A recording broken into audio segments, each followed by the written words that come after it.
Hi, welcome to Learning Monkey. I am Raghu here. In this class, we understand the formula for circular permutations.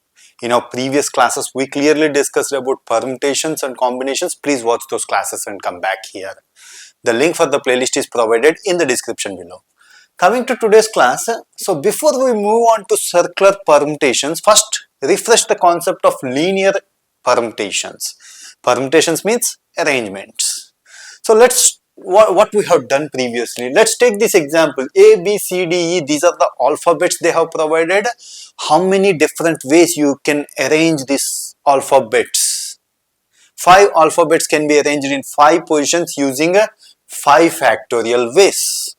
This is the basic formula we understand from linear arrangements of arrangements. So let's try to understand, go deep into this.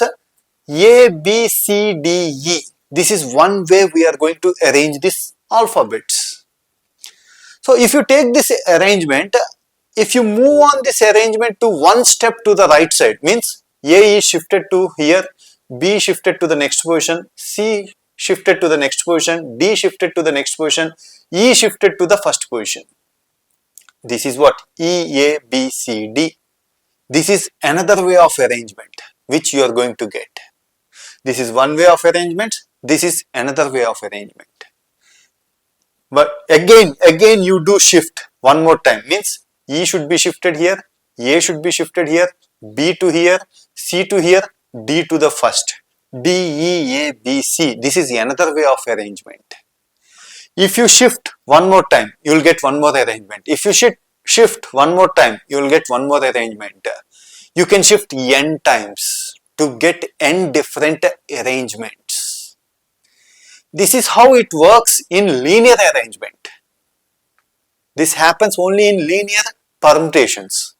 But this is not going to happen in circular permutations. Why it is not going to happen? This is the point you need to understand. Once you understand this, understanding the formula is very easy. Let's try to understand circular permutations. Let's take the same example. A, B, C, D. These are the alphabets. These alphabets should be arranged in a circular form. So this is, let's take one of the pattern. Pattern means here one of the arrangement. A, B, C, D, E. This is one way we are going to arrange the things, arrange the elements. You take one shift. A is shifted here, B is shifted here, C is shifted here, D is shifted here, E is shifted to this position. Still, if you shift like that, still you have the same arrangement. A, B, C, D, E. By shifting, you are not going to change the pattern. Still it is the same pattern because the elements are arranged in circular form. This is the point you need to understand. You take any one pattern. This is one pattern. A, B, C, D, E. This is one pattern. You take another pattern. A, C, B, D, E. This is another pattern. You shift. Still it is going to be A, C, B, D, E. Means in linear permutations, for each pattern you can shift n times, you are going to get n different arrangements. This is not going to happen in circular permutations. So that's why each pattern you can shift n times in linear. Here it is not possible. So what's the formula for linear arrangements? It is n factorial. For each pattern we are missing n possible arrangements in circular form. Even though you shift, you are going to get the same pattern, same arrangement. So that's why, what's the formula for linear arrangements? It is n factorial. For each pattern it is missing n possibilities. So that's why n factorial divided by n. This is the formula for circular permutations.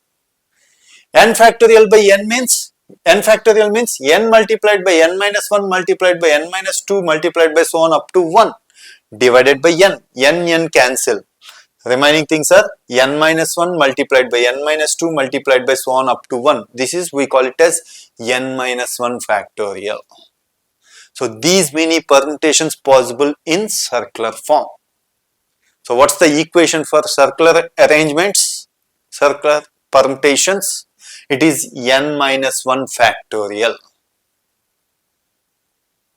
So if you are having n elements, the permutations in circular form is n minus 1 factorial. If you understand this formula, solving these examples is very, very easy.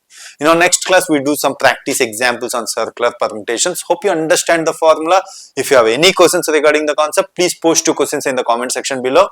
Thanks for watching. If you haven't subscribed to our channel, please subscribe to our channel and press bell icon for the latest updates.